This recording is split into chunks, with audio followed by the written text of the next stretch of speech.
Okay, we'll call meeting to order. Okay, ordering and approval of agenda. We've got 5.0 executive session personnel. And 5.1 personnel reports.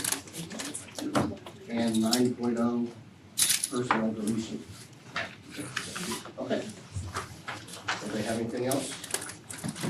Motion to approve is amended. I'll second. We have a motion, second, all in favor? Alright. Consent agenda. I have a question on the consent agenda for Mr. Henry. Okay, so Will Heron, with him being district sub and powerlifting coach, what is that gonna look like? Cause so last year Kramer was a PE coach as well as, so that's when they practiced, was during PE time. Him and Or Coach lifting Slade time. have already, and Coach Soderlund have already talked. Okay, So once powerlifting meets are come, they'll practice and do all that stuff within the class. And then he'll meet with kids as he's able. okay, perfect. I wasn't sure how that was gonna work, so, okay, gotcha. It's a collaboration effort with those guys. Alright. Yay. That's all I got. Motion Most work questions. Alright, you got a motion? to, were we done? I thought it was good as well. Thank you. It was a great question. A motion to approve the consent. I'll second. Second, all in favor? I was gonna ask one. Okay, 4.0, Mr. Shipley, you have a financial audit report for us? Yes. Good evening. And about the audit report itself, not running a letter today, I normally do, but going through the June 30, 2024 audit. I was out here 2 weeks ago, 3 weeks ago, so I finished up field work. Wrapped up pretty quick. Worked with Kaylee, made everything was great, wonderful, no issues, all that kind of stuff. No issues with management. No issues going with the audit as well at all, so that's always good to report. The audit itself, on pages 1 through 3 is the audit opinion. At the table of contents, just as a reminder, you guys do take the waiver of basic accounting, which is not GAAP. As part of your GAAP waiver every year as far as going through that. So the first 2 paragraphs in the opinion that discuss adverse for GAAP, we're not worried about. It's required to be in there, but not concerned. That 3rd paragraph there is what basically where my opinion is on the regular basic accounting, and it's unmodified. It's fairly stated in all material respects. That's what you guys want to receive, no modifications, no qualifications, no major issues as far as going through the audit. So it's always good to see and good to report on. Your responsibilities are, the audit report, financials, internal controls, going concern, managing the district. Mine is to give an opinion on the financials. Remain skeptical and independent going through the audit, assess going concern as well, giving feedback and recommendation to the C. We insight go through the internal controls of the financials themselves. So with that, I will jump into page 4, which is your summary statement. This shows all your funds. That are shown in summary form, being cash, receipts, expenditures, any cash, any accounts payable and encumbrances at June 30, and then any cash related to that fund that corresponds with the amounts in that bank, which is broken down below by bank accounts. What we look for on this page specifically, not only as far as healthy funds and cash balances, is negative cash. You have one fund, federal grants fund, which is actually a combination of all your grant funds, broken back in detail. That has negative cash at year end, as well as the beginning. I've talked with Megan, I'm not too worried about that fund, because most of your grants that you have are reimbursement basis, where you have to spend your money up front in order to get reimbursed later on. So it's always based on timing of reimbursement. The grants are over, you're going through that. And what's outstanding there is specific towards the SS3 fund, which were new for fiscal year 24. So that's just reimbursement basis. So again, no concern there as far as negative cash. It's always can cover it with general fund transfer if you wanted to. I don't see anybody ever doing that. So again, just always watch that for reimbursement basis, and funds come in and cover that, and really no concern. But I do have to point that out. After that, the other thing I'd like to go over is on page 13, well, on page 12. And this is your summary of expenditures, actual budget. This shows all your funds that are budgeted only. The final amended budget, if you had a couple funds that were amended as far as that goes. And what I look for specifically on this is the far right-hand column, if there's any positive amounts that you spent more than what the budget, what your budget authority was. And you had two funds that correspond with that. One was professional development, just $3,762 over. And you did have a few funds that you did amend. That one might just not a big caught or something caught up year end as far as something that's spent over in that fund. The other one is the federal grants fund, probably again specific right towards the ESSER funds. And again, that's just possibly you received more money in and you spent that money and exceeded the budget as far as that goes. So only to watch out here, just watch out on your funding and what you spend towards the end of the year compared to budget.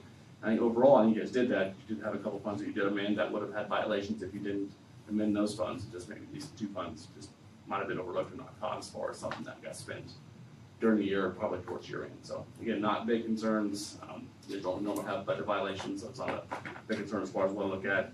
If you guys did this every year, it'd be different. But he gave us some strategies and some tips on managing those federal funds, the capacity that we have, because we've gotten a lot of grants. So we'll keep an eye on that closer and make sure that everything we're spending each year, because some of those allotments are over time, like the Stronger Connections one is over 3 years. So he gave us some tips on that I thought were very helpful. So I appreciate healthy that. budget when you have something that covers multiple years on how much you budget each year in order to, able to spend the money and also stay within budget and, so.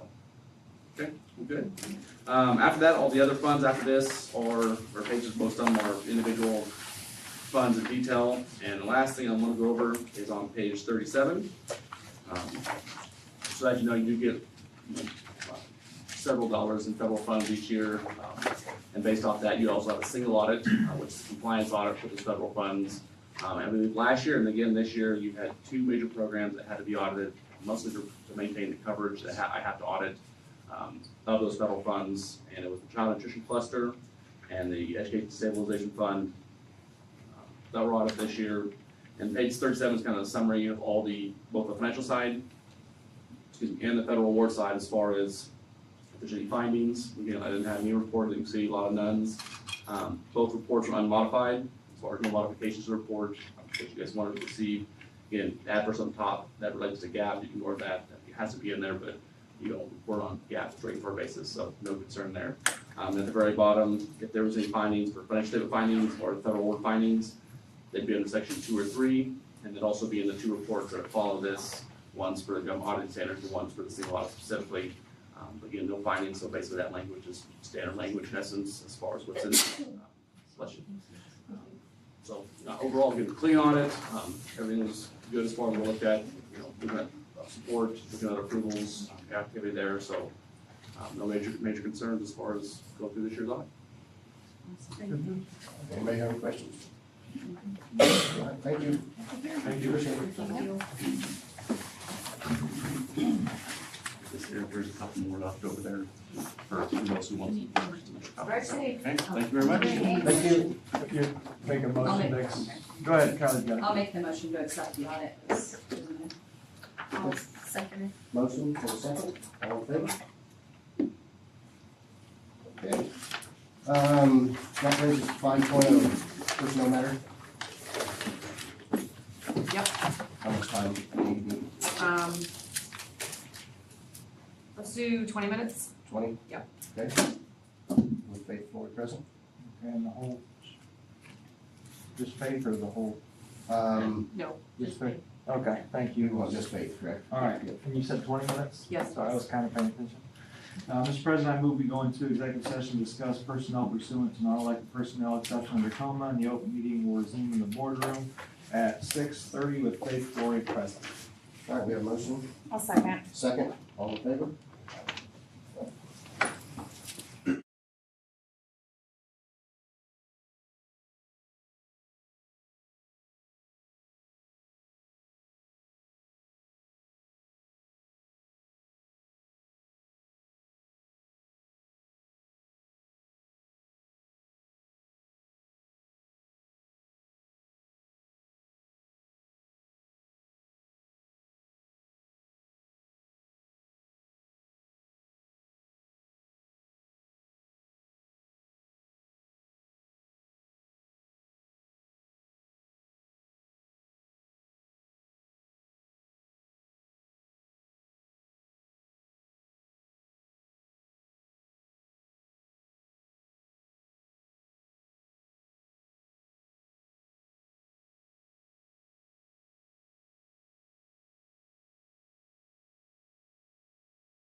Go into his room, me and Ben, and we.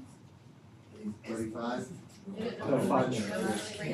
Yeah. Not for that. 6:35. In the bathroom. And then they ranked him third at 1:30. Why?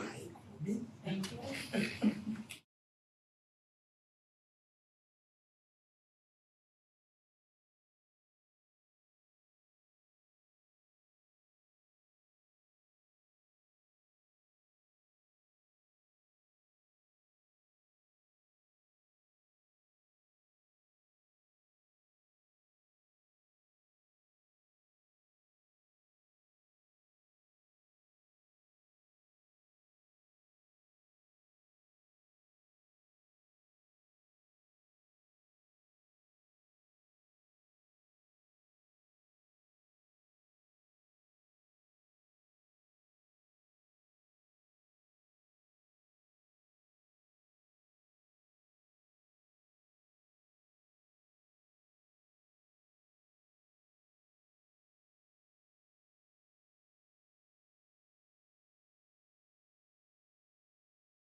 Experience it all.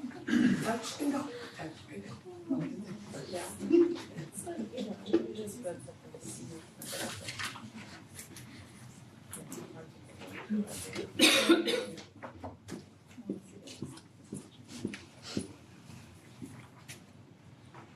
Stephanie's late for the record.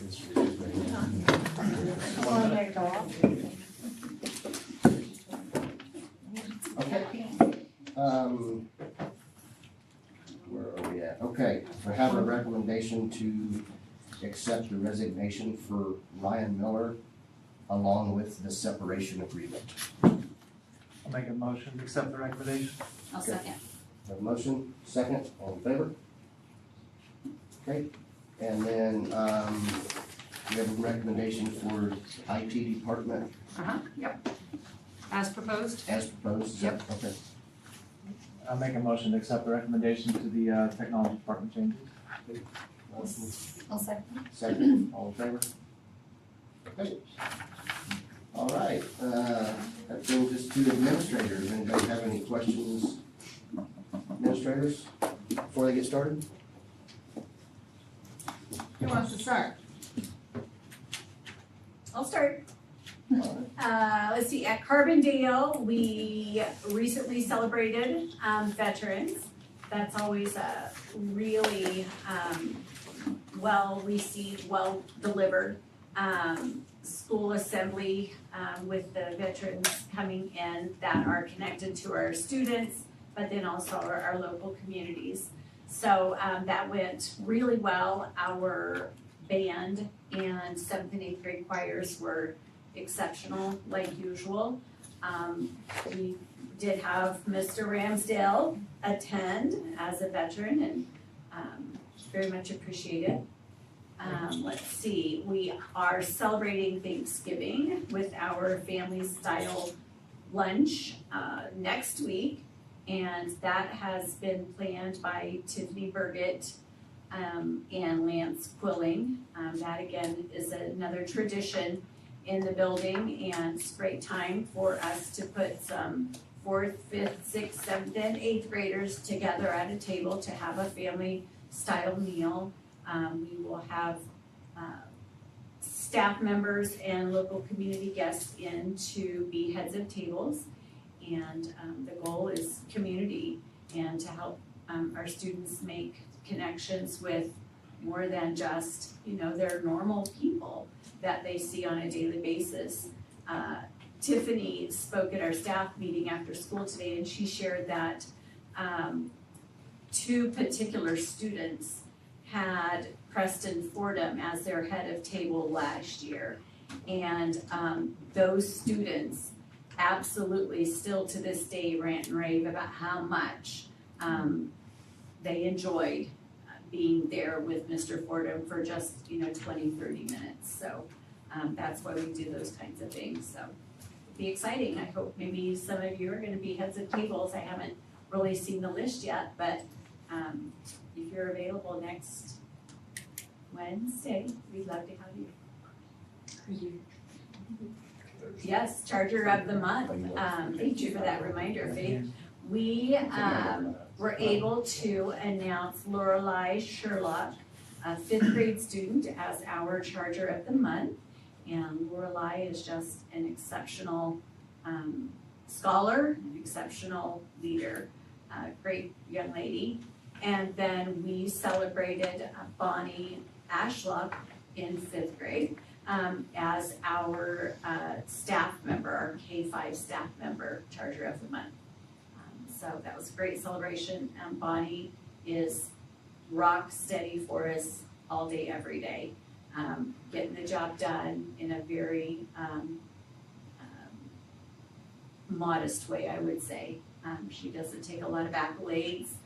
She's just there, willing to get the job done for all of our kids. So, yeah. I see our award is on there later. Yeah. We'll talk about that later. Okay.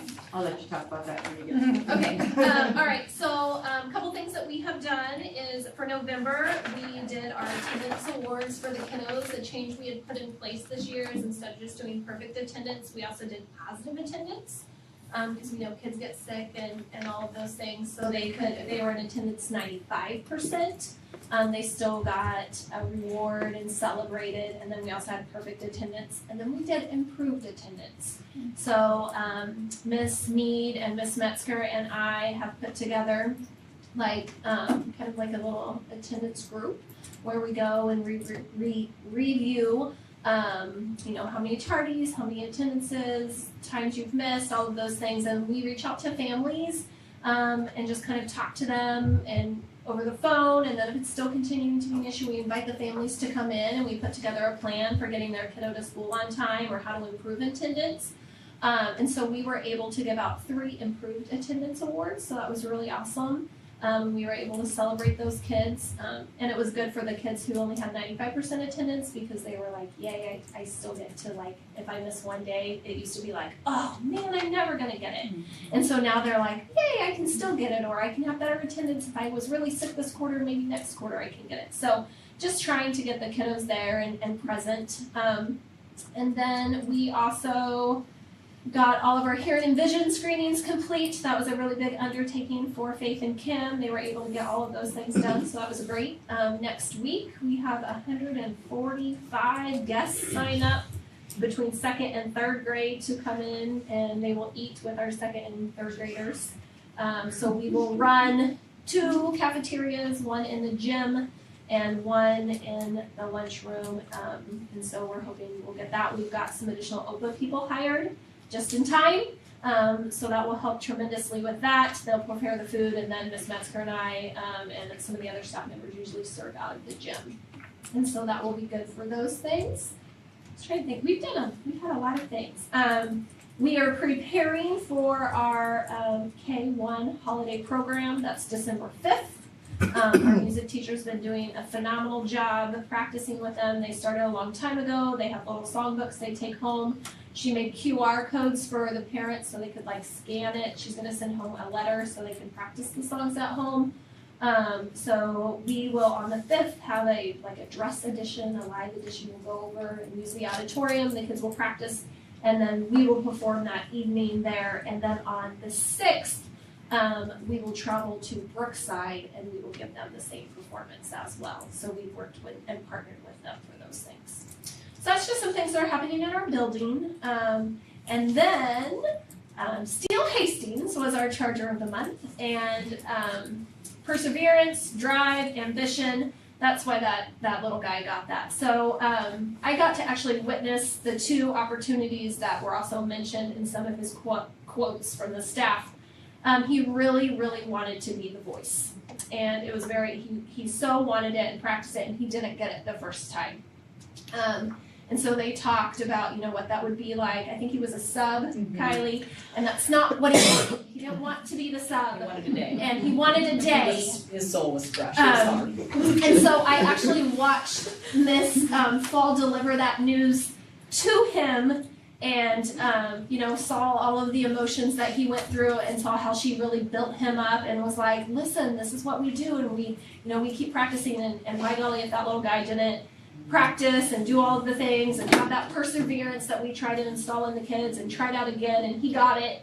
And so I got to watch her deliver the 2nd round of news, and he was so very excited. And in addition to that, he's just an all-around good kid. They talked a lot about his positive light, his smile, and just how he comes to school just ready and happy every day, and I agree with all of those things. But that really stood out because our leadership roles, that's what we want to teach those kids, is that, you keep trying, and that's how you achieve hard things, and that was very meaningful for him.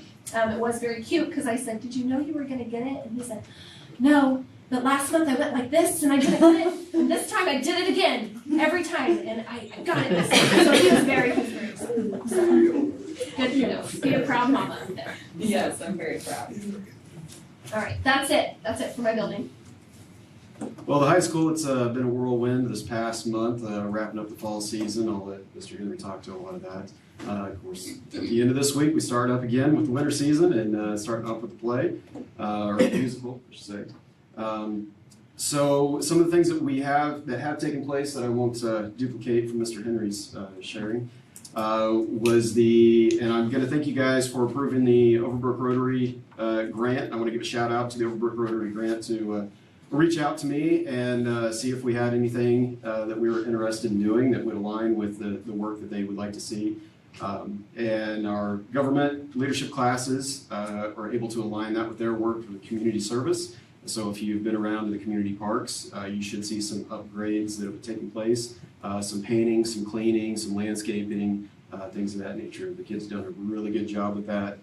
Had a lot of community members speak out about that. So that was in part led by Mr. Staub, who also won our Charger of the Month for certified staff for the work that he has done. Not only providing these opportunities, these hands-on experiences for students, but also bringing individuals into his classroom so they can get more first-person experiences from our community members and get the history from there that they can share their perspective. So it's been a great experience for our students, and that was recognized, and he won our Charger of the Month for our staff. Now, students-wise, Mr. Gabe Smith won Charger of the Month for our students, so another proud moment sitting right over here. We got to embarrass Gabe. When we recognized him, it was in the middle of band class, so when you got a third of the student population, and you brag on a kid. Poor You got, I thought he was turning purple. It went from red to purple. Poor guy. I had to read all the things in front of his peers and he was mortified. But very deserving, very Yes, deserving. it's So very we were pleased with the outcome of the Charger of the Month. Very deserving individuals for that.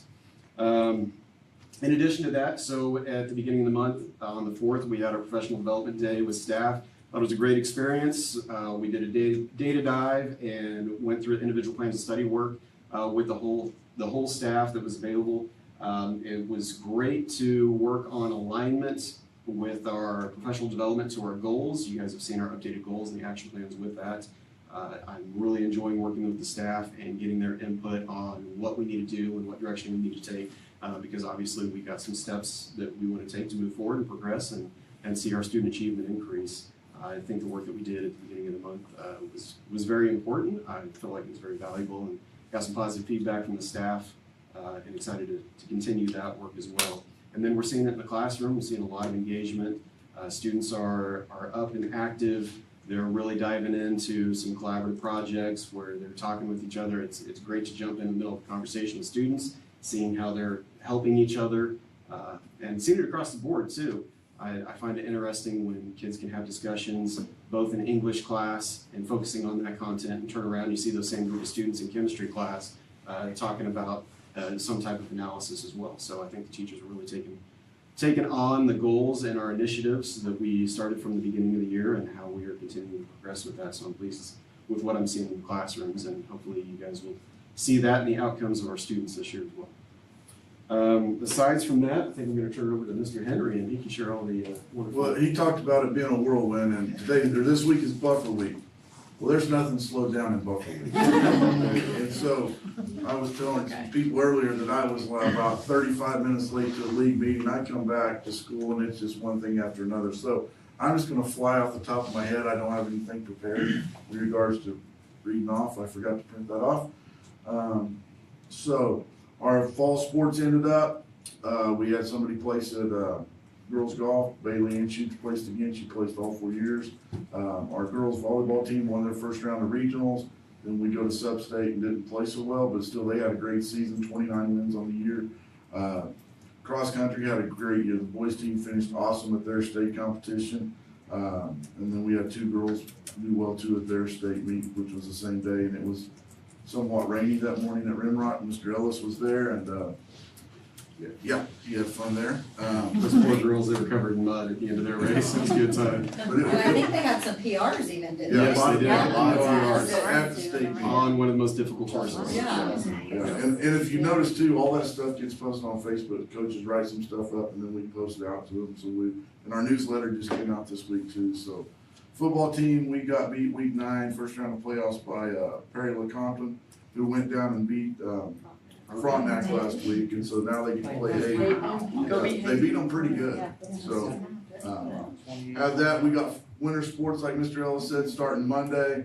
we're in the middle of hydration testing for our wrestlers, and if you don't know what that is, that's, yeah, they gotta be hydrated, and how do you tell if they're hydrated? You look at the cup.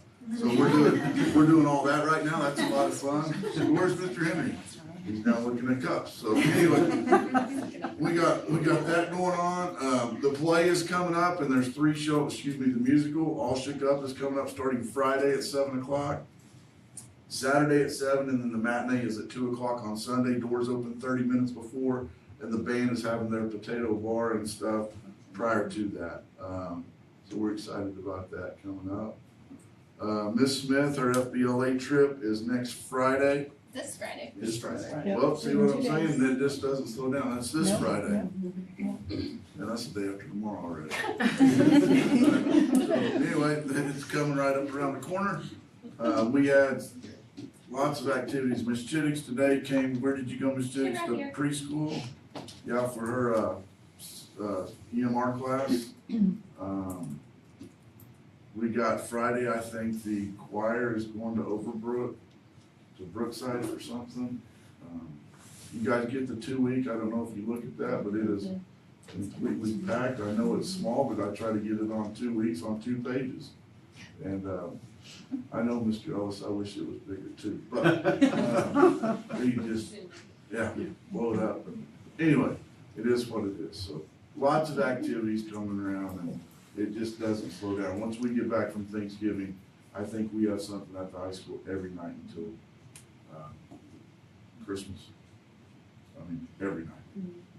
So, if you're bored and wanna help take tickets or work a book or run the shot clock, do concessions, let us know, because we'll take any and all. Mr. Ellis, do you wanna bring up Mrs. Nicholson's, inquiry about EF? Yes, Okay. thank you for that reminder. Yeah. So had a teacher, Mrs. Nicholson, is inquiring about EF Tours, which is an organization that teams up with schools to provide opportunities for students to do trips in various locations. The particular one she's looking at would be to Ireland. It's an ag-based trip, and was curious if the board would support an endeavor such as that.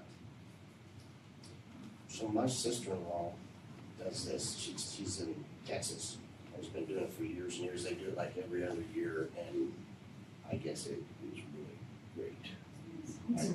So EF Tours is a European tours, and now they've expanded it globally around the world. I did it as a child in Norton, Kansas. I got to go to 4 countries in 4 weeks with my Spanish teacher. Like in the summertime In the summertime. We've inquired about this before, actually, my first or second year teaching, we inquired about it with the board, but I think at the time, we were not doing, international trips. So I wanted Mr. Ellis and Mrs. Nicholson to just kind of inquire if you guys are okay with us maybe engaging some conversations with parents to see the interest. And if there is interest, then bring you a proposal with, are they gonna fundraise? What vehicles do they need to get to the airport? What does the plan look like? Who are the chaperones? And just put a proposal together for you, but before they even opened that conversation up, I wanted to see that you guys were okay with them just getting some interest level out there to see where parents and families might be to do something like this of this nature. I don't know if this has been done before my time here, maybe. There's so many kids going for them to even do the trip with you. Probably, yeah. And It's a minimum of 6. Is it? Is Yeah. there some literature, some info on this? Yep. Like, I know Yes. you don't wanna go do a bunch of legwork, but And she has all that ready, I just didn't wanna bring that to you yet until we had just permission to kind of go look into it and gather some interest. And she's got a lot of forward planning, so this will be for the summer of 26. So a ways down the road. Would that be the off year of the band by chance? Very Good question. See, those are things we need to think about. Well, so If we want to go, Next year, right? Band will go in 26.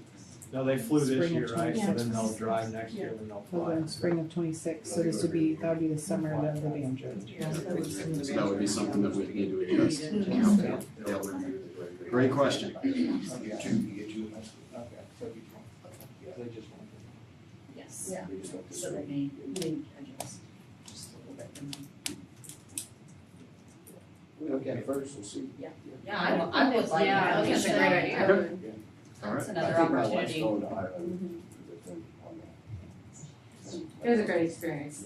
I was a small town kid, never been on a plane before, and flew to New York and then to Heathrow and to London, and it was like quite an experience, so I can't. Is it like a study abroad or is it just like a vacation then, kind of? In between. It's a little bit of both. It's very educational, like they Yeah. set up all the Very tours, yeah, it's very educational. It's typically a week to 2 weeks, depending on the programming for that particular trip. So what happens when they get there, I have a friend who does this, and literally, when the students get there, and they have their advisor there with them, there is someone in that country that meets them and is their person that literally takes them throughout their whole itinerary. So the person who is going as a sponsor from our school is responsible for planning all of those pieces. They have someone that's there that does all of those pieces and gets them through, gets them all the right things, and make sure that they have everything that they need, in order for the trip to be successful. And she's done it for years, and I mean, she loves it. That's, for her, that's one way to go see the world. Yeah, for sure, that's cool. Lance uses a similar company for the management, right? I think if we all get a go, then we can approve. I think every so many kids gets to go, a sponsor gets, I Yeah. think some sort of a Yeah. compensation, so. That's cool, I love it. We'll get some more information and meet with parents and see what kind of interest is out there, and then we'll bring back some information for you. That sound good? Okay, great. Thank you. You guys are looking sharp. I think all the lights in the gym are working for winter sports, right? Are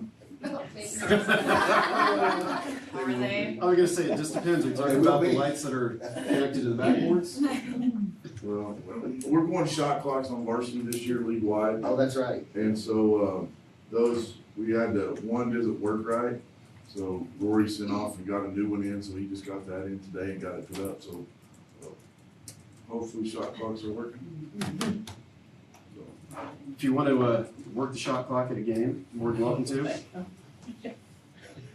well, I think I got that one taken. Oh, Oh, that's good. That's good. Are you guys needing help? Is it getting tough to get help? Yes, sir. Okay. There you go, you just offered your spot. I'm sure. Thank you. You just gotta mess it up for each time, you'll never get asked. For the preschool, I wanna make sure we recognize, our classified charger of the month. Amber Gist is a paraprofessional in Julie Flory's room. She is, exceptional. She's very professional. She'll do anything you ask her to do. She's also on our buses with all sorts of kids going to and from and around the district, all over the place. She has also gone back to school for us to get her degree in education. So she's actually doing a master's program. She had a bachelor's degree in business and went back to Wichita State's master program, I believe. So she'll have a master's in education here in May. And then I hope we can eventually put her in a full-time teaching position as a teacher. So that will blow over preschool, but I think it'll be great for her and she'll be a fantastic teacher. So she was awarded our classified charger of the month for October. So very spectacular person, professional, all of the above, so. And then our preschool is running, there they go. They are, they've been doing collaboration very effectively as well. They are doing letters training, which is that new science of reading. Carrie and Julie did walkthroughs today, correct? Lots of good things. So functioning, high functioning preschool, we're here. So, and then I wanted to bring up just an update on, for the district side, HTK has met with all of our administrative teams to discuss how spaces are utilized in all of our buildings. They met first with Mrs. Testa and Mr. Hirschberger to talk about Carbondale Attendance Center. That was last week, and then they came over here to meet with me about this building. They went over to Overbrook today and then hopped over to the high school, so they've done a lot of investigation already and just looked at spaces, look how we use spaces, what's underutilized, what's overutilized, look how programs are working, what programs we don't have, what programs we want. Learning about some very interesting spaces like art rooms and locker rooms and tech rooms and old custodial closets and storage rooms that are in rooms that probably could be classrooms, and just some things that, you know, not foreign to them. They go to lots of schools and see a lot of things, but just getting kind of an understanding of what space we have and how we use it and how we don't use it. Looking at, they looked at mechanical, electrical, our roofs. What else did we talk about today? We did a lot. We did a Lots lot. of questions about drop off and pickup. They were Yep, our very transportation, food thorough and very services, knowledgeable. operations, yeah. So step 2, they will get back with me after Thanksgiving break on the step 2 process of engaging more stakeholders and a deeper dive into what that process will look like. So it's gone very well so far, very knowledgeable people about schools, so. Back in on that. I also forgot to tell you guys, I've got 6 new kids in 8 days. So, 7 since October, so we're picking up. I know, we don't have any funding for them, but we're getting some new kids. Yeah. Maybe come back. Did they talk to the BLT, sorry, the Not yet, nope, Okay. just admin first. Okay. Those steps will be next Down there, okay. step. After Thanksgiving, got it. Yep. Perfect. Yep, Sorry, and they're thought I very heard well that. that I said we need to ensure that we are meeting with a lot of different stakeholders, so they are very well aware of that, so. That's all I've got for now. All right, I'm gonna start my spiel. Hi guys, good to see you. Let's go over some data stuff. Oh, we can do that first, sure. So, this is KISA. This, I hope, is in your board books, correct? This is what KISA is, school accreditation. And it has taken a complete overhaul. We've kind of talked about it before, but I wanted to give you an update. This is called KISA 2.0. And it is all based on this chart right here. On March 10th, we will have a check-in date with a person from the state, and she will just come and she will talk to us about this chart and kind of see where we are, look at baseline data with us, things like that. On April 11th, we will go to Greenbush and meet with Like Systems. Systems are school districts, Likes are around the same size, around the same area, things like that. And at this meeting, we will do what is called a data dive, and we'll also begin talking about creating our action plan. And our action plan is based off of this, and there are 4 fundamentals: structured literacy, standards alignment, balanced assessment, and quality instruction. And we as a district will choose one of those fundamentals that will be our action plan. So we choose one fundamental, and then you kind of go across and you choose what will be your priority for lead indicators, what will be your measure of progress, on and on across. Okay? We write our action plan and it goes into effect. Ours will be due 60 days after our April meeting, which is in about June 3rd, is when our action plan is due. And then we will hear back within a couple of weeks from the state whether or not our action plan is approved as something to move forward. And then we have 1 year to complete our action plan. And in that time, they want to see whatever our goals are. We have to write SMART goals, obviously. They want to see the progress of those goals and what we're moving towards. So you have 1 year, and then after that year, you do the whole process again. So you meet, you talk about your goals, where you are, and then either keep your goals or revamp your goals, add your goals, do whatever you need to do, and then you have another year and you do that whole process again. So each year, it's basically like an accreditation each year instead of that full 5-year cycle. Change that model quite a bit. I love these fundamentals. I think that they align with what we need to be doing in schools, and I think it's exactly what we've been working on, so I think it's great. And all of the structures to create the fundamentals, it's all very, very simple, very lined out, very progressive. Any questions about PISA? As we're going along, we'll kind of keep you updated. We'll create a DLT that will kind of help us go through all of these pieces together as we build our action. And our DLT is essentially right now operating as our school improvement team, which has members from our TASM initiative that we've been in for 2 years now. So Carrie's really been working with this team for 2 years, essentially on these fundamentals, which is good. We're way ahead of the game, so. For once, it's great. Love it. That's awesome. Okay, what do we want to pull up next? You choose. It's your day, Amy. Okay, let's do state assessment. Okay, so this is a longitudinal state assessment analysis. This looks at state assessment starting in 2016 through 2024. This is a wonderful tool that Greenbush created for us that we just fill in all of the pieces for. If you'll see, it follows cohorts by color. So, for example, 3rd grade in 2016 is red. That same cohort is red in 4th grade, so you can kind of see how they progress throughout. So you'll see the 3 years, 2016 through 2019 pre-COVID.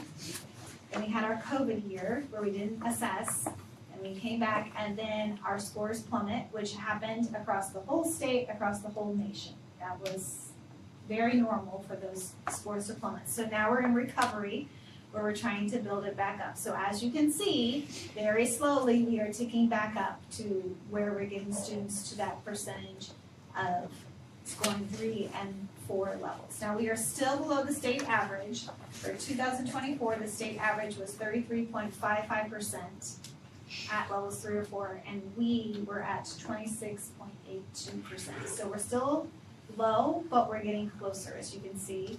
We're going in the right direction. So we'll continue to see that number go up. That's what we want to see. Okay, so that's for ELA, and then Amy's going to scroll down, and we're going to look at math. So here's math, and it shows you the pre-COVID, the COVID year, the post-COVID, and again, you can see that we're starting to tick up there as well.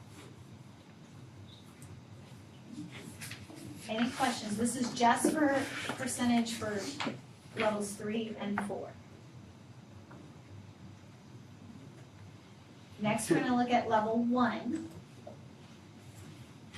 So this is where we want to have our numbers shrink. We want our percentage to get smaller.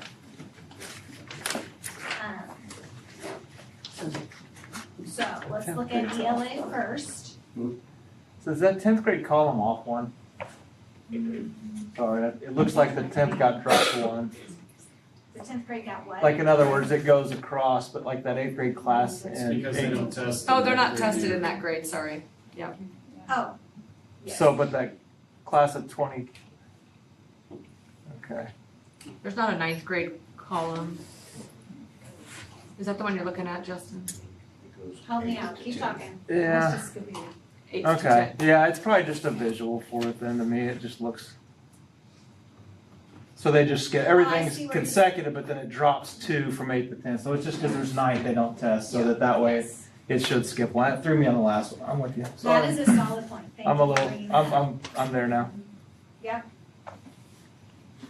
Okay, so here's where we're looking at our ELA for percents in 1. Now, the state average in 2024 was 32.77%. We're in level 1, and we were at 38.7, and it actually increased a little bit from 2022, the year 2022-2023. So we're watching that very closely because we want to look at that group and really see, is it a particular subgroup that's having this issue? Is it a particular, like what's happening that is increasing? So that tells me that our 2s, instead of moving more of our 2s up into 3s and 4s, we're moving more of our 2s down into the 1, right? So we kind of need to look at those 2s and get more of them moving up instead of moving down to level 1. So we're working on that. And then scroll down and you'll see math. So math, this is 2024. We got a 37.16% of our students were in level 1, and as you can see, this is doing what we want it to do. The percentage is getting smaller. We went from 42 to 40 to 37, which is what we want. That means we're moving students out of level 1 into the other levels. The state average was a 33.24, so we're getting closer to the state average as well. That is our goal, to make it to the state average first and then surpass the state average on everything.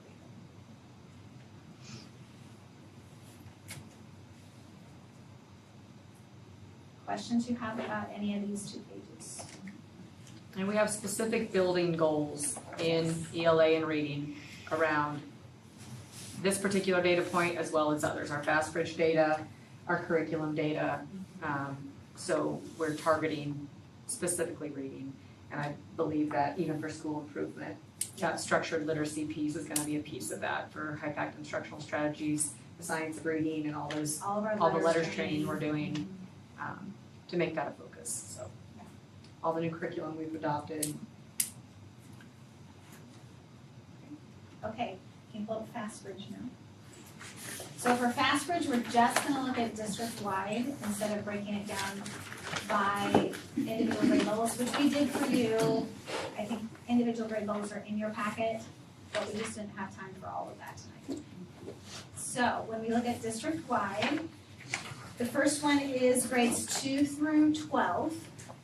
And you'll see in tier 1 for ELA, we're 53%, tier 2 is 28%, and tier 3 is 21%. We're getting closer to our ideal world of 80% in tier 1, 10 to 15 in tier 2, and 5%-ish in tier 3. So we're closer than we were a few years ago.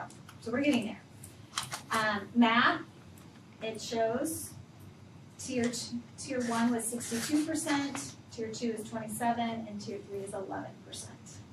Again, showing our growth that we want to see. So this is moving in the right direction.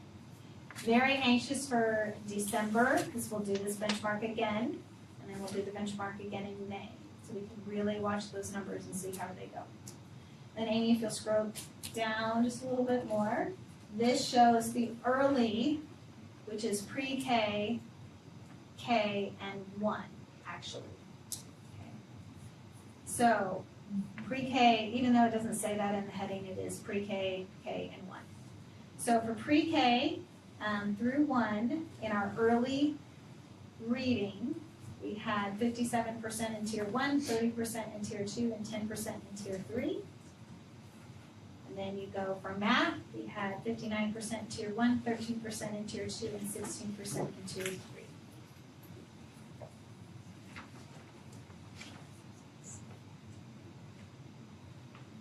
So this is our screener, and the screener think of it as going to the doctor and getting your blood pressure taken. That blood pressure test tells you that there might be something going on and that there might not. And so this really measures skill. And then if you flag as like your blood pressure is maybe elevated, then we're going to give you a diagnostic to see where exactly are those holes, what exactly are the issues that you're having, and then that's how we do our intervention, is we based it off the diagnostic and filling those holes in those pieces for the students. Right now, we've been doing a lot of class-wide interventions because our fluency overall, like across the district, was just too low for what we needed.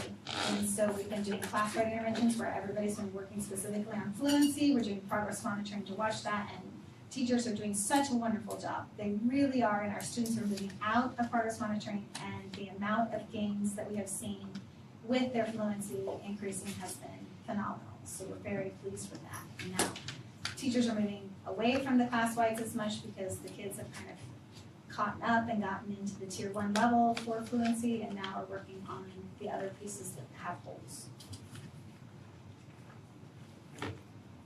Any questions about all that? So that was a lot of stuff. Well, I just have a question about kind of, we collect this data, we just get it together. The tests were taken like within the first 2 weeks of school, right? Mm-hmm. So then it takes a while to get all this data put together. So now we're mid-November, and now we're probably using this data to implement changes and drive. We actually already did all Okay, that. that's So what the my teachers question get it immediately, and that's Okay. how we knew to implement class-wides immediately, and that's how we knew who to do what where. I was waiting for the updated Greenbush template to come out, and then we just did it all at once. Okay, perfect. So, yeah. Because my thought is we're already now, Ready for But December. this is actually Yeah. very late for you Okay. guys. The teachers have, I mean, this is old news to them, and they're now Okay. looking at just the progress monitoring So data. Excellent. Kylie, we actually made a change with Fastbridge and K through 5, and so they come in, we test them right away. This time we implemented a 2-week cycle of class-wides before they tested, and then they tested, and then we use this data. So every 2 weeks, K through 5, we're progress monitoring based on whatever their needs are, and then our groups are changing. And so like, we might go out of class-wides, and then some kids are getting pull-out, or they might go from phonics class-wides to fluency. So every 2 weeks, the teachers test, look at their data, and make changes based on their data. And our data has given us things like at the high school, we noticed that there was some reading comprehension issues, and so they're gonna start implementing a routine for vocabulary across all grade levels, so that'll be something that helps. At the middle school, they've done a new routine for partner reading and get the gist, so they're gonna start doing, we're really using the data with the help of TASN to decide, where are, this pocket of kids is way too many. It should only be 2 or 3 that are struggling, and there's way too many, so we need to do this for everybody. Obviously, there's a hole for everybody here. So that's how it's been helpful.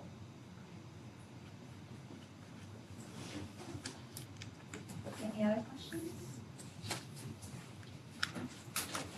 Reach out if you need anything. Thank you. Thank you. Do they have any other questions? You good? Yep. Alrighty, that takes us to, you have anything on 7:0? No.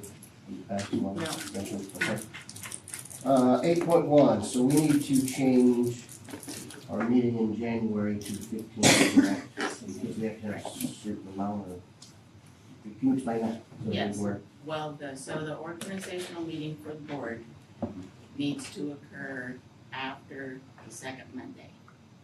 The second Monday in January is the 15th this year. So just the way that the month falls, the first is on a Wednesday, our regular second Wednesday board meeting is the 8th. So if we keep that regular second board meeting on the 8th, we need to have another meeting January 15th, between January 15th and by February 1st. You So have you to wanna set do your 2 meetings. meetings? or That's what do Justin one? wants to do. You wanna do 2? Yeah, Yeah, Good idea. definitely not. yeah, All so right, my so we- suggestion is changing it to the 15th, which puts us after the second Monday for our meeting schedule, and it's before February 1st, so we comply with the state statute. Make a motion, move our meeting January 2025 to January 15th. Okay, we have a motion, Second. second, all in favor? All right. I won't be at the site council meeting that night. I was trying to get out. Okay. Okay. So we I was voted. saying, I thought you were the lead on the agenda, weren't you? All Not right, anymore. 8.2, selection of new board members. We have a couple of vacant seats. We also have several people interested, so I believe we have some questions here if you guys want to ask. I guess I was gonna ask one thing, so we have one person interested in the Overbrook seat.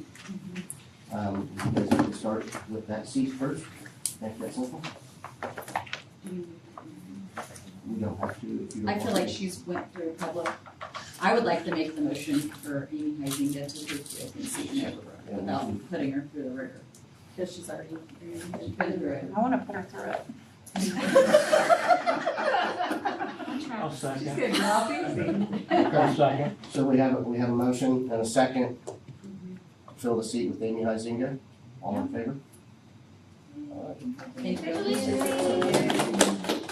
right. Next month is when you'll swear her in, Amy, or? Okay. Okay, so she'll get you information or whatever you need. We have 3 people interested in the at-large position, so if you guys would like to come up and introduce yourselves and answer some questions if you guys want to ask, whatever, we'll get started. We've met on the phone, correct? Yes. And Jamie and Heather, if you guys want to come up and have a seat, please. Or we're just gonna kind of not do one at a time, just kind of. However you guys want, That's how we do it. Yeah, just one at a time. We get one question. I don't think any of you will bite, so you got it. What is this? they are, before we go back into the, Prayer. so, and then there's spots where you can make notes for the answers, so, all right, so, Josh Fisher, Josh Fisher. I've got two children in the school district, eighth grader and fourth grader. I've lived in the district since 2019. if we know, you want to introduce yourself? Heather Garrison. I am on my 5th and final child at Santa Fe Trail. She'll graduate in May. I have lived in Carbondale all of my life except when I went to Mid-State, so forever. Hello, hi, I'm Jamie Sowers. I have lived in the district for 4 years. I have 3 kids in the district, 4th grade, 8th grade, and I was a sophomore.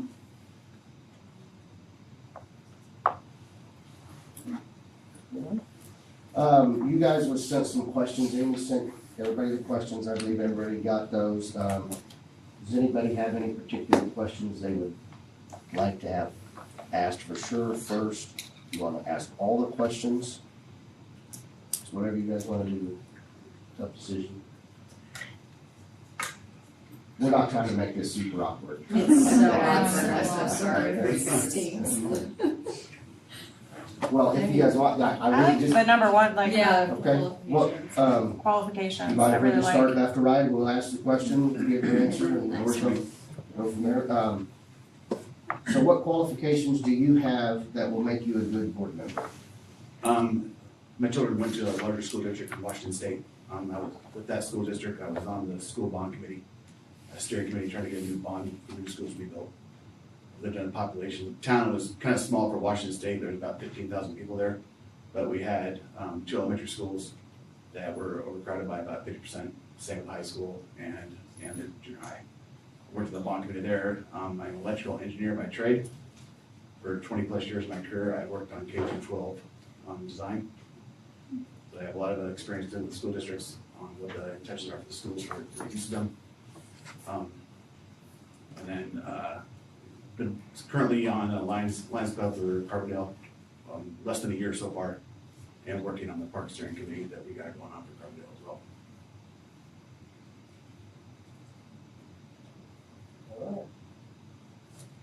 Is that what you got? Yes. Good, okay. I work with a board now, so I know how to work in board meetings. I know all the rules. I know how to make a budget, how to read a budget, how to follow a budget.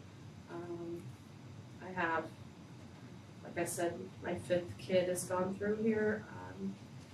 I worked at the high school for many years, so I'm pretty familiar with the district, a lot of the employees. I'm the librarian in Carbondale, on multiple committees there in Carbondale also.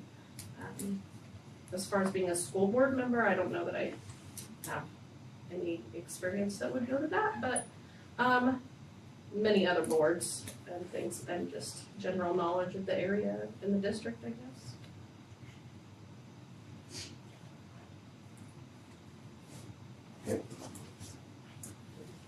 I feel like I would be a board member. I served on another school board before I moved here for 7 years in Magazine Valley. I was also on the special ed board, freelance board when I was on the magazine board. I worked in Topeka Public Schools as an educator for 22 years. I just feel like I have a unique perspective working in a school, compared to people that aren't, in that environment every day.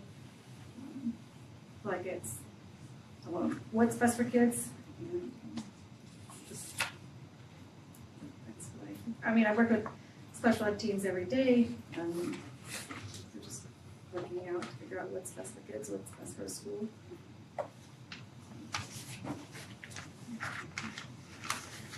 Go right to left now, or are you switching it up? Do right Okay. to left, it's not. Right to Right left? to left, it's not fair. So do we have to ask 3 questions, so we start with everybody at least, is that what we determined? You can do that, sure. Okay, well, guess what? You get to go right again. How about that? Okay, sorry. All right, serving on the Board of Education requires a time commitment. Do you think you will have the time to serve on the Board of Education? I feel like I'm a busy parent, just like everyone else, but I feel like it's important and I would make the time, and I know it takes time. But I feel like it's worth it. I mean, our kids deserve that, and I'm willing to do what it takes. Yeah, we're just about empty nesters, so we've actually been attending things that we don't even have children at because we're bored. Yeah, my evenings are freer. I'm pretty flexible in my day job that I can go visit some of the schools and attend some of the activities. I'm gonna go to Thanksgiving next week and done that for a couple of years. And so, yeah, I don't think time would be an issue for me. Same here. My schedule's pretty flexible. I do work from home, so I don't have any work travel that keeps me out of state or anything at this point. With the company that I'm with now, I'm very well good at time management. I deal with coaching fast-paced during the summer and having all that to do along with my regular schedule. So I'm very good at being able to make sure I'm still available for whenever needed. Do we want to skip the third and then go to the fourth, or do you want to skip Do the fourth and you just have guys three? want to skip third? I like the fourth, Like third fourth? personally. All right, well, Heather, guess what? You get to be, it's all equal. You get to go first this time. Is that fine with you guys? Yeah, that's perfect. I just want to make sure, I like fourth and three. Yeah, it's a good question. How do you view the role of the Board of Education overseeing the management of our public schools? I feel very strongly about chain of command. I think that the superintendent is chosen for a reason, so she should be over the buildings, the principal should be over their personal buildings. And then the school board, if needed, steps in. But I really think you need to listen to the people that are in the buildings every day, working with the people when making decisions. Now, which way are you gonna go? I don't know, we got a volunteer? I'll go.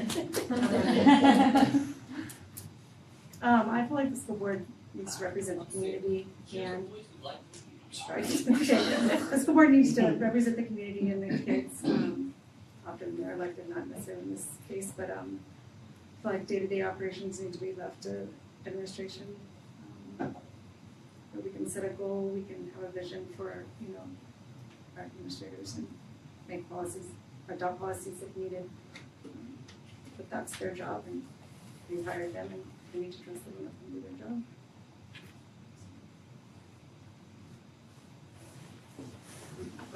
Be a sounding board for all the administration in the district.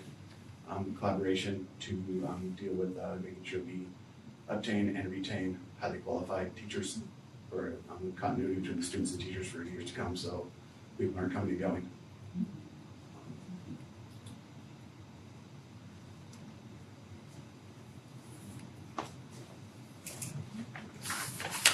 All right, does anybody have anything they wanna ask you? Do you guys care if anybody had a question or anything? You good there? I don't, It's 1 year, right? I mean, this yeah, is. and you guys are all aware that this is, you would have to run again, everybody can run again in 1 year, and then that's for 2 years. And then it gets back onto that alternating cycle, that's how this vacancy is going, so. You guys wanna do any discussion, any thinking? It has to be done in open session, but I don't like the fact that when you typically run for an office, the public has 6-7 months and you write articles and all that, and we've had 4 minutes. And you guys have made it very difficult, so. Do you have any questions for the board or for me or anything you're curious about? I have a fun fact. So my grandpa was the first Santa Fe Trail board president. Wow. And at that time, everyone was given a lifetime license or lifetime activity pass. And he is very proud of the fact that he's still the last living person at 95. But what's shocking to me is he's kept that pass for 50 years. Is it laminated? We need to bring that back. It's laminated and it's still in his wallet for 50 years, Oh so. my goodness, that's awesome. Just fun facts. We need to put that in a display. Yeah. Well, he's going to still After, use it. yeah, just after it's. Yeah. It's not something. If that one gets one out, I'm gonna do, we'll put Yeah. that one in the display. And he pulls it out every time, even though the ladies at the gate are like, it's fine, but he gets it out. Is there a signature on it? Yes, it would, Do you know whose it is? it would have, I would assume be his and maybe whoever the secretary was at the time. Okay. I didn't know if Yeah. it was like a high school principal or Yeah, I don't superintendent know. or. That's Right? Yeah. That's cool. Like, who That's signed really it? fun. That's cool. Fun fact, I like it. Jamie, so you said, on sped board, so 3 Lakes, you worked with 3 Lakes before, okay. That's what I thought.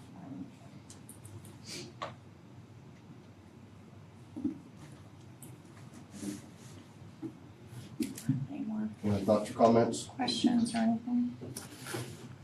So if anybody needs any time to think or whatever, I mean, we can do that or we're comfortable.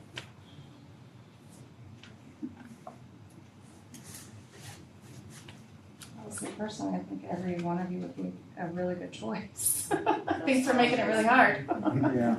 I really do. I know. Y'all have different, So as we're bring making- different things. As we're trying to make a decision here, I guess I'd like to point out that it's unfortunate we can only pick one of you. I've just got a quick question. What's everybody's interest, since we can't pick all, of being on a committee or something? Because we're looking at doing a lot of different things. I mean, is there a way that we can get all of you to work with this somehow? Like on a leadership team or a steering committee or something of that nature? I mean, Well, you're. We got you're lots of committee committees. and our interest of having good quality people help us. Bond committee and all of that. I'm like, absolutely. And- I was like on the other hand, that would be construction and grade levels and mhm. teaching and learning, and like those together too. And I'd be happy to help on any grant writing. Oh. I mean, the library has been pretty successful with our grants. We're about 95% success rate, so I'd be happy to, if there's a grant committee. Throw in. Writing down that. Remember that. So I'm not gonna lie, Heather, I told Tanner today that he needs to talk you into being the new Chittix. Cause I knew you had the grant writing experience and all that. Yeah, she's leaving us. What? She's leaving us, Heather. Shouldn't have to. I don't think I could be a Chittix. She has pretty big shoes. So thoughts? Ah. Are you guys, you need more time? Is it tough? If you need more It's time, tough, but I don't know it's that okay. any more time's gonna make it less I know, cause tough. I could go back through it.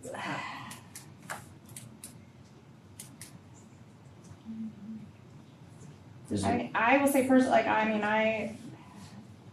this is hard and I think you're all great and again, but I don't wanna be biased or anything. I know with your special ed background, I know that's something that we really need in our school.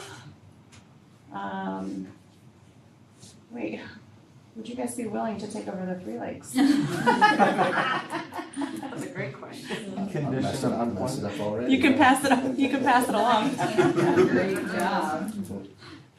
So That's would you just have my a on a opinion, board I that know. does 3 Lakes, I mean, you obviously That's my- work. I've done it before, that's why I was asking that too. I guess I didn't It's a really little bit think of that. different, the budget's a little bit different, how they operate is a little bit different, but they're our partner and they're cooperative, so, it's very important. It is.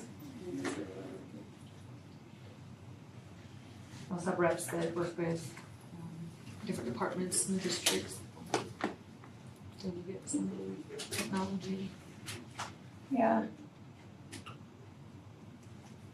I guess. Is anybody offended if Ready? we wait? I can tell everybody's doing a lot of thinking. Is that offensive to ask? No, I don't know if waiting's gonna help me. I don't I think don't- that it is either. I could flip a coin and any one of you would be great. No. I'd love to work with any of you three. Thank you. And Each you have all something bring to offer. something different and it's frustrating. I'm glad we have great choices. No, I'm glad it is. It's amazing. Yeah.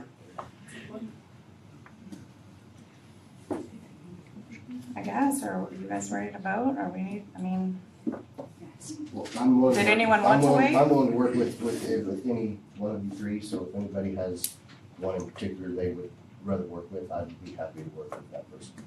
So I think we're all on the same on that, so unless we have somebody that has frustrated. Anybody wanna make a motion on one of them? Throw out a name, it's fine. I'll make a motion that, again, I think you're all amazing. I would like to see Jamie Sowers on the board. And I know you all have the good qualities. I mean, I just know SPED's a huge thing right now that needs work, but so that's, I will make a motion to vote her. We have a motion?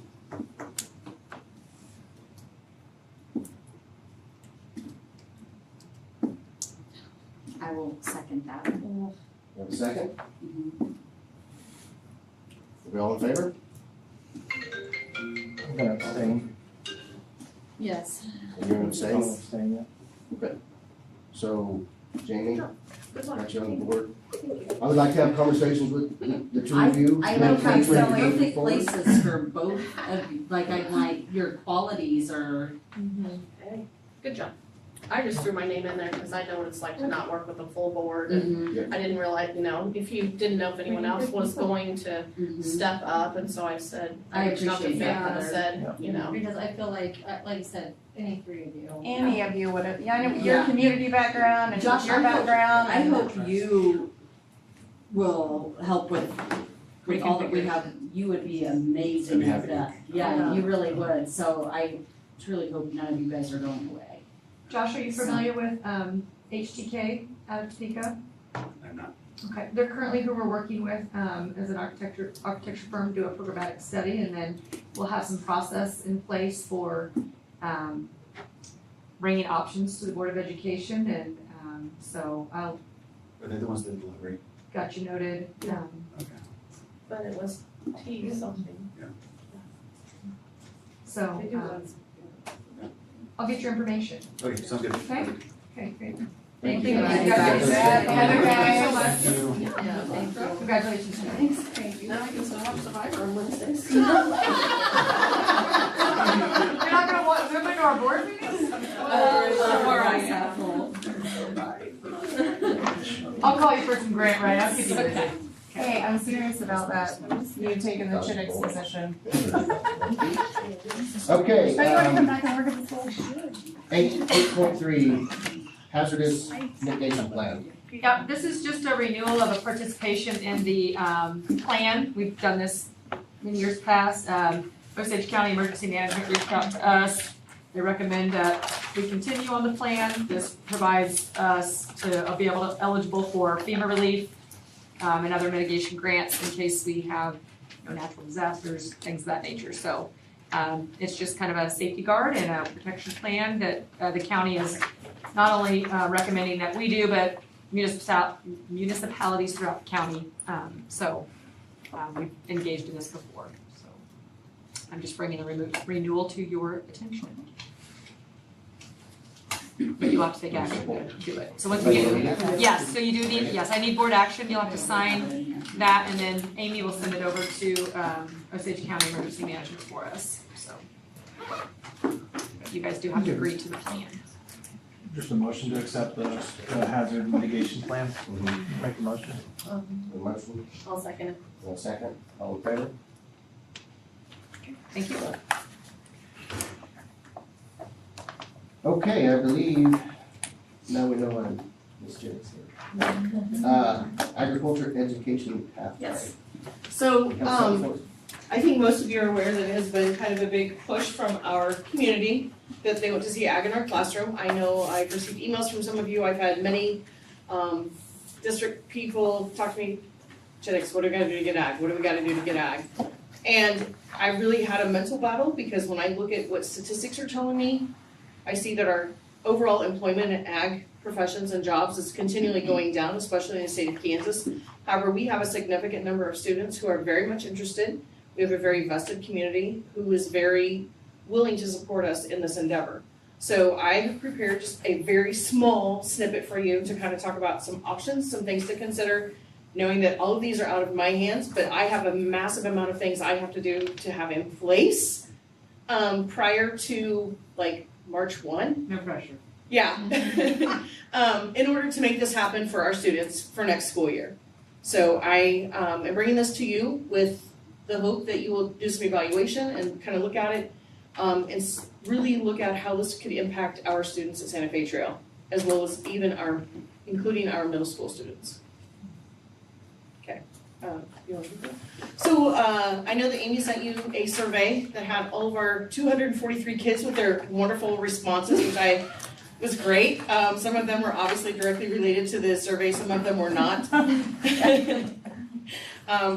You should know that this survey was sent out within probably about 2 weeks of school starting, so I know there's some random comments in there about let us have our phones and that kind of thing. They're still angry about that, but now it's just part of the routine and they don't think about it. This is the percentage of students that we had at each, that made up our group. I had a lot of assistance in the junior high level, which I greatly appreciated from our teachers to get all of our 8th graders and 7th graders through this. Our 9th and 10th graders did it through Google Classroom, and that took a lot of me pushing, hey, please go do this, please go do this. So that's why their percentages are a little bit lower, just simply because I could not contain them in a classroom and say, hey, do this right now. So go ahead. So the biggest question was, if ag classes were offered, I would be interested in taking them. And 10.3% of our students were absolutely, I'm gonna take them.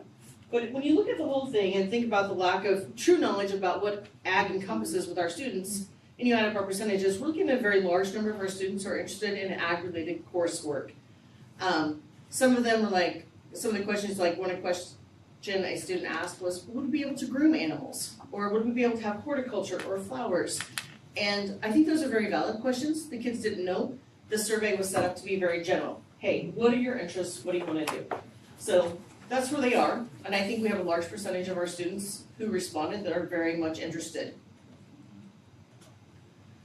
The biggest areas of interest are animal care and production, horticulture, and ag machinery equipment, maintenance, and repair. The first two I can see happening without a huge, what I would say, fiscal dollar amount coming from the district. Ag machinery equipment, maintenance, and repair is going to obviously require probably more physical space beyond what we have in the district right now. My other thing is that I think we need to think about who our partners are and what we can have happen there. We have Washburn Tech for our juniors and seniors to take. They can do welding, they can do diesel, all the things related in that manner. And we have a great relationship with Foley Tractor as well, taking a lot of our kids into the Think Big project as well. So these students are getting that knowledge. And I firmly believe that if we were giving them a foundation in ag overall, and then allowing them to pursue their passions within those pathways, I don't think it would in any way just detract from our number of students that still want to go to Washburn Tech to get that. But it doesn't require the financial investment on the district's part to buy like MIG welders, assembling welding, all the kinds of things, going through the OSHA pieces. We have some of those other pieces in place with our industrial technology right now that are what I would say crossover type skills. So do we offer welding at our? We do not. We do not have any welding. We have all of our industrial technology. So the kids learn a little bit. They do get a little bit of the core in the NCCER, which is the National Construction piece, which is from Build Up Kansas. And they actually, Mr. Stanton is our instructor, and he went and got specialized instruction to teach the NCCER, which is one of those curriculums that is carried through and even goes to Washburn Tech.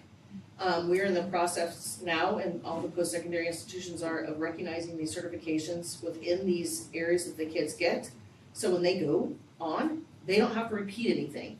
They pick them up right where they are and take them on to the next level. So we have great pieces in place for that. We just don't have the welding because of the supplies and space. So the potential pathways, Mr. Ellis and I and Ms. Muggery spent some time talking about these things. The biggest potential pathways based upon student interest, availability of instructors, and personnel, as well as what we have for current facilities. Potential pathways, my recommendations are animal science, health and related industries, as well as natural resources and environmental sustainability. And these are both in the ag pathway, but they're different pieces of it. So the natural resources and environmental sustainability will be similar to earth science and can include science courses related to alternative and sustainable agriculture. So the biggest thing about that is we have had some interest from a graduate who's very interested in some sciences, and those courses do not have to be taught by someone who has an ag certification. I don't know if you've asked about how often it is and how easy it is to get an ag teacher. I'm going to tell you it's very, very difficult. I have a former high school classmate of mine who teaches at Purdue, and I reached out to her. I'm like, hey, what is your number? She's like, if you want one now, you better start talking to them when they're a freshman. So I'm like, oh, okay. So it's a very long wait list, I think, to find really good ag teachers. I know I've done some questioning about who we have in the areas, that kind of thing. Most of them are younger, that are kind of in our local close area. And then Osage City and Linden have put ag in using some science certifications, and that's kind of the same pathway that we're looking at taking. But we could also look at different pathways, different ways to get there for our students. The instructor for those obviously needs to be someone who's certified in biology without having to have the ag endorsement. So that's a huge piece of being able to get this going. We can always take a different curve. We can add different pathways as we go, but this is a way to get things going at the ground level and get going and not have to have someone full-time in ag. The animal science and health related industry was the top interest for our students. They are very much interested in the care and taking care of animals. I don't think that they care whether it's big or small. I think if it's an animal, they like it. I think that's very evident by the presence of our dogs that are in our school buildings. I don't know if you know the influence they have on everyone, but it's significant every single day. And I think that's just how it works with fur animals. I think most of us know how we feel with those animals as well. So again, these are courses that can be taught by someone who's certified in biology as well, without having to have that ag endorsement, but it's also a high interest level for our students. So for me, that was a big win. FFA has been a question that's been brought up many times. In talking to the state director of FFA, in order to have a chapter, we do have to have ag pathways actively going in order for there to be an FFA chapter. Applications for a new chapter are due by March 15th, which means I have to have all of my pathway applications in, my advisory committee meetings done. Everything has to be in place as far as like who will be teaching what, as far as like courses that we're planning to offer, etc., before I would even submit to apply for an FFA chapter. So there's a lot of things in the next 60, 70 days for me. So your next steps, things to think about: determine our staffing needs for the district, develop the pathway in the KCCMS system to ensure proper funding, which is where we would get our weighted funding for these classes, create an advisory committee to assist in developing courses and provide guidance from the field. I already have recruited one volunteer. Julie Flory says I am on this. She's already got the date marked for our next advisory council meeting. So I do have one volunteer for our council advisory committee already. And then develop a plan for facility utilization. What questions do you guys have for me? That was a lot. Do we have the staff? I mean, as far as. So Mr. Ellis and I have talked a lot about staffing, and there's a couple of different directions we could go and build on over time. If we're going to look at the science route, you want to kind of talk about some of your thoughts and ideas on if we go the science route. So with what we currently have, and looking at what we're probably going to need next year, I believe we're going to need a new science teacher next year. That individual would fulfill a life science requirement, so that would be your biology endorsement.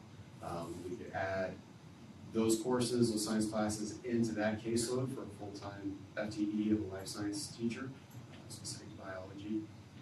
There's a little bit of leeway that we also have with some other Areas, gotta have some determination on a couple other positions in the building on what those teachers are planning to do next year.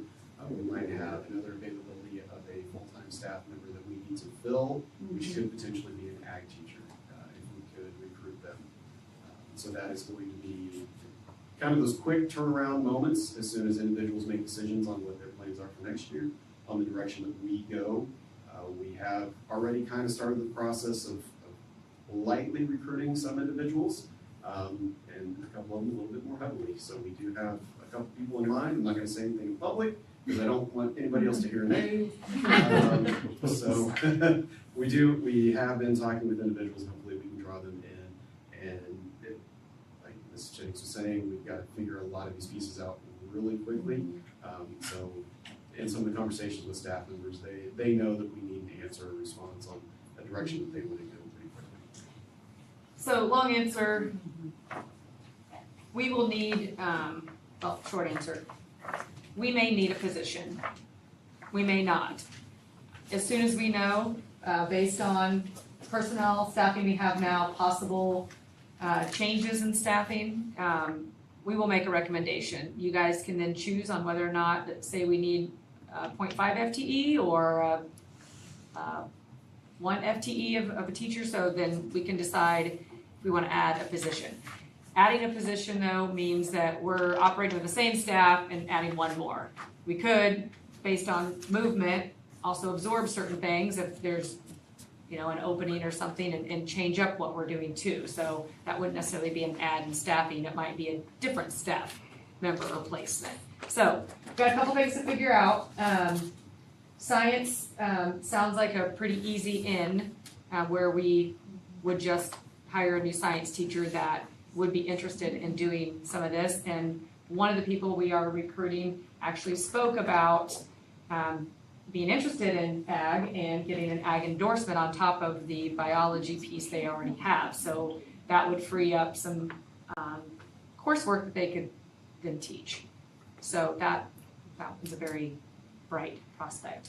So One of the process things I want you to be aware of is in order to offer these pathways, we have to have someone who can teach an introductory level intro to ag type class. And they do have to have an ag certification to teach the class. It's not one of those things we can skirt around, but we have to have that in order to even have these pathways to get the weighted funding, even though that class itself was not funded. The others would be. So it's something to give serious consideration to, because obviously there's probably some dollars assigned to that in one way or another, whether they go get the endorsement. I don't even know if there's a defined praxis for that. I haven't looked at that. I don't know that either, I would have to look. There might be some coursework that goes along with it, if I were to guess. Do we have somebody we could borrow from a local district to teach that introductory class? So I've done some questioning. One of the initial conversations that came through and some discussions was looking at doing some sharing of staff members across districts. I did do some extra inquiry today. There is currently a new ag teacher in Burlingame who is spending half of their time teaching middle school science, who is ag certified. So maybe it becomes a collaborative thing. I know that they have talked to us about really wanting to come into our school and allow their students to come in for the in-person Allen County classes, because we offer so many of them. So there may be some room to collaboratively work together and share. I did a lot of questioning about how does this look for funding, how does this work for paying the salary, that kind of thing. And honestly, it seems really simple once you look at it in depth. There's a school, Valley Center, pairs with Sedgwick, and they do it, and the kids from Valley Center actually go to Sedgwick for their ag classes, and they're set up kind of like in 2-hour blocks. So they would do like intro to ag and animal science, or they would do ag 1 and horticulture, whatever they choose to offer. They would take 2 hours there, so they're not there for just one class period, which kind of helps as well. So it almost looks kind of like a modified sending our kids to Washburn Tech schedule, which I think is very doable, something to give some consideration to as well, especially if you're looking about how do we utilize staff in a better manner to fully meet the needs. And I would think that Burlingame is willing to work with us. I think they're faced with their own issues as well. I did inquire today, there is a gentleman who recently retired from Meritzine Valley. He retired 2 years ago. He is acting as a sub at Meritzine Valley. I think the big thing was he doesn't want a daily requirement. He likes having flexibility being a sub of saying, I'm not working this week or whatever. So I understand that as well. So that's kind of where we're sitting. One of the other things Mr. Ellis and I have talked about is the opportunity for having resident experts come in to teach some of these courses that may be out of the domain of our general teachers. And that can be done. We have to prove that they're a resident expert on that level. We have to fill out paperwork. It's a district level decision through to allow them to teach that, but it can be done. So that's another pathway to getting qualified people in to teach our students as well, especially in these, what I'm saying, are highly specialized areas. I mean, electrical contractor, hello. It's very specialized, but very extensive knowledge. You're not gonna have someone who has extensive knowledge about that. So that's how we, another way to kind of think of how we're offering education to our students. So I think there's just a lot of logistical things that aren't overly challenging with how you pay people, how we operate student credits in our SIS, how we report personnel and teachers for our district. Amy does that every year. We would partner with the school on how that looks, how those credits are offered, and then those kids getting that on their transcript through Santa Fe Trail. No different than Burlingame would do that through their school, even if they were using an adjunct Allen County teacher from us. So lots of school districts do it. We are not, but we wouldn't be the first to do this by any means. Can you speak to, we have to have ag pathways to have an FFA program. Yes. How is the FFA program how is it separated? Is it like a FBLA or? So I would say honestly, it's very much like FBLA, that it is it's that organization in the ag pathway, just like the businesses within, all the pieces that the kids need are embedded within the curriculum. So the intro to ag class has a lot of, they start to teach kids, how do we handle meetings? How do we develop a project? Because they do have to have a supervised ag experience of some type in order to be an FFA.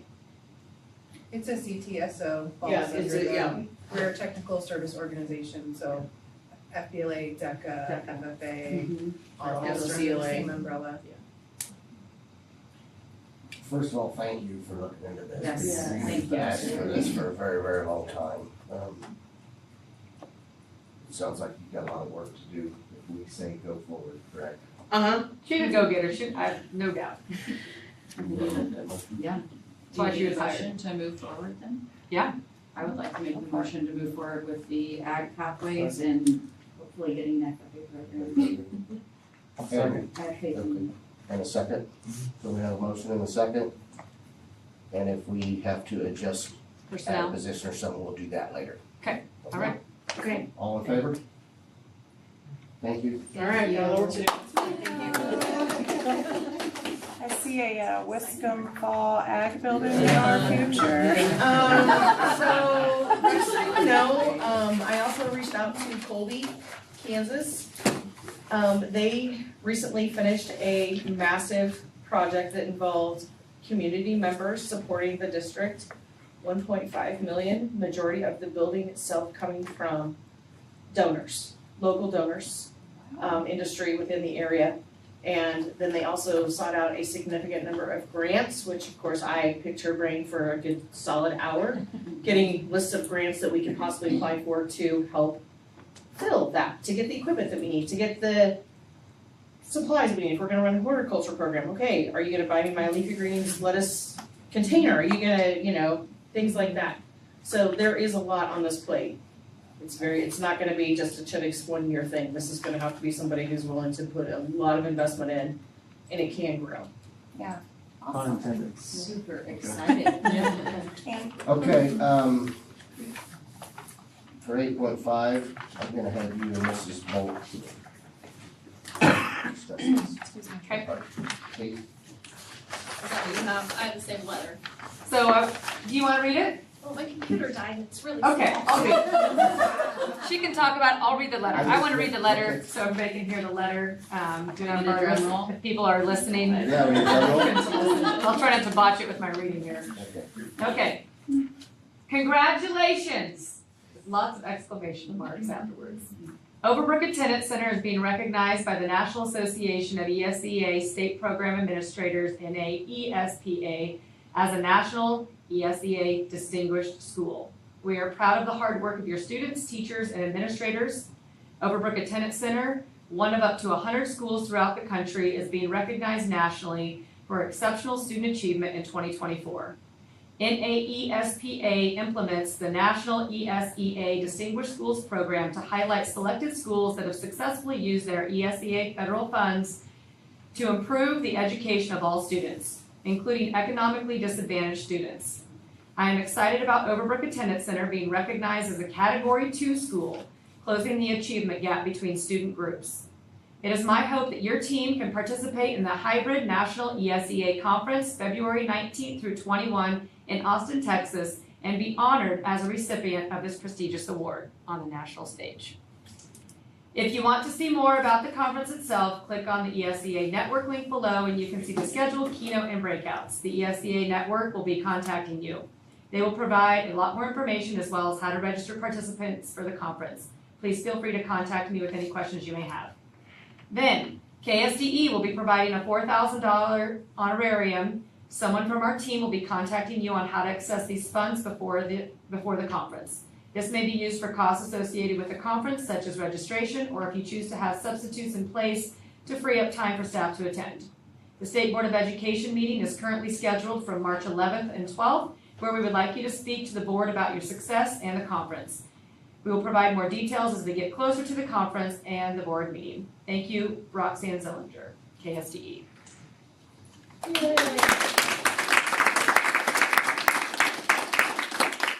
So I got a phone call from Dr. Watson, Commissioner of Education, last week. And when the commissioner calls, you better answer the phone. Amy came in and broke up my meeting and said, the commissioner's called twice. You might want to take this call. And I was like, oh no, what is this about? So I get on the phone and he says, I have some great news. Are you sitting down? I said, yes. And he shared with me that we are going to be recognized as a national distinguished school through ESEA. So I said, will you please do me one favor and make sure you call Mrs. Laura Lee Bolt. She is the one that really needs to hear about this. Lori. Oh, Lori. I said Lori at first. So I was reminded of Laura Lee.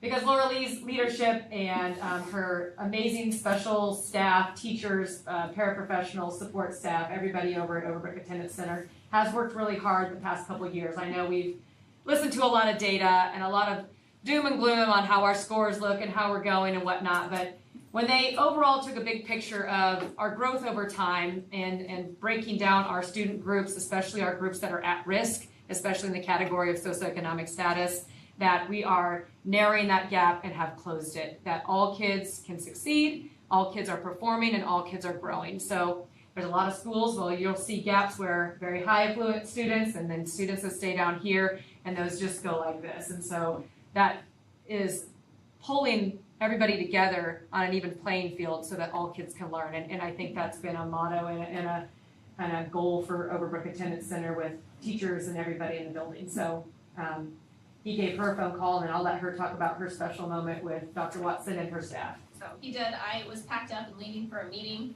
and I heard my secretary be like, no, she's leaving. But you really need to talk to her? And I was like, who is it? And she's like, some guy named Randy Watson. And I was like, oh, transferred now. And I threw all my stuff in, and he called. And what was really cool was there's only 2 schools in Kansas that get this award, that get to do that. And so I was so excited, and I attributed it to my staff and to curriculum that Carrie's brought in. And we keep telling you guys, like, it takes so long to change the ship and the direction it's going, and like for that moment for us, and it was just like, the ship is turning, it's working, it's so slow, it's a big cruise ship, but it was so great. So I got off the phone with them. I was late to my meeting, guys. I ran down the hallway. 3rd grade was on plan. I got them all in there, and I told them what we were doing, and they were screaming and cheering, and then Faith and I talked later just about, you know, third grade did this phenomenal job, but it really truly is a team effort we have put in place. Our action steps that you guys saw, and they really, K, 1, 2, 3, they look at those, they make sure they set goals, they talk with the kids, and they do all of those things. So it, you know, if the rest of my staff weren't doing their jobs too, you know, we wouldn't be here. So it truly is a team effort, and I really am so very proud of them. They worked their tails off, and it was great. And I'm just glad to see that we're turning ship, guys. It's happening. I have a principal's checklist that I have to go through. I get to make a 2-minute video, Andy, that you get to help me with. He said if it's longer than 2 minutes, and I'm kind of windy, so I'll be they just cut it off. They will present that as a highlight reel at the national conference. We will get a nice framed certificate. We get 75 little buttons for our staff. And then there's something else that was on there that I completely just blanked on, but we'll get all of that and get a chance to be highlighted. And it's just really special to see that the staff's hard work paid off. So very proud of that. That's awesome. Yeah. I would like to request, and I don't know if this is possible, I'd like to request either a special board meeting, or if 4 of you can attend, or if 3 of you, whatever the number can attend. If we have 4, let's call a special board meeting to pick a date to go over to Laura Lee's building and celebrate her staff. I'd like to frame our letters and maybe some certificates and present them to the staff and hang them in the building, and then I'd like to invite whoever can come to our state board meeting in March to attend the state board meeting as a group. If one of you wants to come and represent, or a couple of you, put those dates in your calendar. And if anybody wants to travel to Austin, Texas, I'll take you down with us. If anybody wants to go, Laura Lee and I'll put together a plan on taking some representatives from Overbrook with us down to Austin. So to accept the word down there. Call a special board meeting if it doesn't work out. Yep, I agree. What do you think? What date? Laura Lee, what were those dates? We have Monday assembly already when the kiddos are already together first thing in the morning. I would really, if we could do it before Thanksgiving, like the 25th in the morning, we start at 8 a.m. if that's a possibility. I said 6. Get the kids there early. Yeah. 6 a.m. So. You said 8 on the 25th? Yeah. If you can't be there, that's okay. If you can make arrangements, great. Does that work for everybody? If it does, And you have an assembly that morning?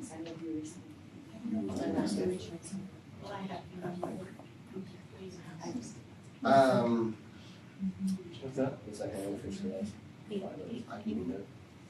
I will be there. You will be there. There's 3. You will be there. I should be there. I gotta see that. So 8 o'clock? Amy, do you need me to send you an email so you can call that? No, but we probably should go to. We're going to have a special board meeting. Can you bring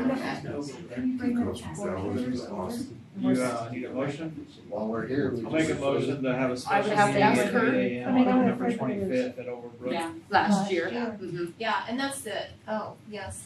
That was like, setting those wigs is like Yeah. what got that. She's asking if we could bring those 4th graders. Yeah. Yeah. But it is an overtime look too. Yes. Yeah. So if we need to bring, I just made a motion for 8, do we need to bump the motion to get 4th graders there? Can we get 4th graders there? Yeah, absolutely. On the, Not by 8 o'clock, no. 8:30. Yes, easily. You does wanna that work for you? amend your motion to? It's a great idea. Does that? I didn't get a Love second, it. so I'll just make a new one. Yeah, I haven't asked I for, second. I haven't asked for a second yet. I haven't asked for a second. I would like to retract my motion. I'll make a motion for Monday, November 25th at 8:30 at Overbrook. We have a motion for board meeting Monday at 8:30, Special meeting. 25th. Do I have a second? I'll second. Now we have a second? Yeah. Okay, all in favor? We'll see you there. It's great. Anybody have any comments or questions about that? Awesome. Good job. Yeah. Congratulations. Yeah, I've already told them. Okay. We'll see if they haven't responded yet, so. We did- WWW, if you're watching, Yes. like you there. You got Yeah. a chat. I'll call her again. So, In my thing, there's also a press release I can share with you. Yeah. My checklist. okay, perfect. Yeah. We'll get him there. If I can call somebody else instead of Shane, so. We'll figure it out. Okay. Great. You good? All right. Thank you. Good job. Great job. Great job. All right, and we removed 9.0, correct? You didn't have anything else there? 3 Lakes, they went out, they've got a foundation issue in that building down there, and it was extremely high, like 113,000. So they decided that we're not gonna look into that and maybe move locations. It's just the original talk. They moved it, yeah. Faith, you know a little more about that? Yeah, they've had some foundation issues for quite some time. However, that building, I don't know the value of that building, but I'm not sure putting $113,000 into foundation work is worthwhile for the financial. You're talking about the. Yes, that little tiny building over there, yeah. We just said we're not. And it was just a quote, but, it's a big investment to put in a building that I'm not sure is a sustainable future for that location of their 5 administrative personnel members.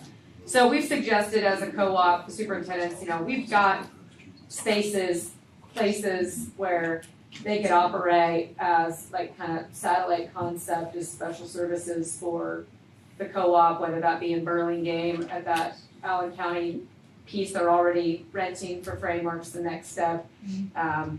Possibly places here maybe or whatever, so I know that we're just discussing that, but I told Tanner I didn't think that putting that kind of money into that building was fiscally responsible for the co-op and the amount of money we already put in and our assessments that are already, high and high every year and increasing, so. When everybody was agreement, we have room elsewhere, so I just wanted to let you know that's what. And she's got, I think, Talk about. 5 members there, and then her tech person floats out of that modular. Which used to be ours. But yes, it did used to be ours.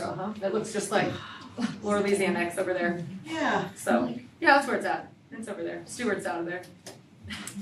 Other than that, wasn't a lot more going on. Did it say in there, did it say something about if we have to hire any more paras, our assessment goes up now? Did I read that in their minutes? It's not just based on paras. Okay, I just was reading. I think it just said it's going up. Okay. Yeah, they're predicting a 5th assessment based on some budgeting with the amount of people that were taking insurance that was under budgeted, and then some payroll things. They miscalculated a little bit when they did that, because they just started providing all that in several months, and I just have only had a couple meetings, so I'm trying to get up to speed, and that way theirs works is a little different than ours, so I'm still trying to learn that, but there's wanting us to catch up a little bit of their cash cap and some different things.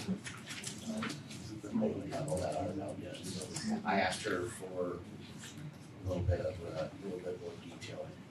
So I want to kind of see some of that reconcile. Still from there, so nothing's terrible. Just wanted to let me know. They talked about doing the co-op wide PD again. I told them I just gave my opinion that I wasn't overly interested in paying $9,000 for a national speaker to come in. Don't be wrong, there's some great national speakers, but I suggested a symposium style where we do a collective bridge the gap between special education and general education, and how to really programmatically look at a universally designed focus on and philosophy on how we teach kids and reach kids. And so we're gonna try to maybe put something together where maybe all of our staff co-op wide could put together kind of a symposium style like we used to do with Greenbush, Amy, remember that? And get our people to teach on topics related to special education and general education, bridging the gap, those types of things. We'll just still be about 55, 60 people short because we will be in our second year of letters commitment. Yeah, but maybe we can make those work Yeah. somehow. Then, what else is on the agenda that was of any? And do we scroll just a smidge there? I don't remember.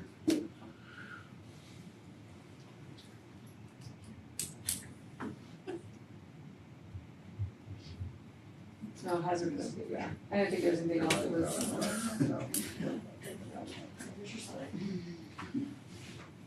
Anyway, that's what that is. We are adjourned. Thank you all for coming. Congrats.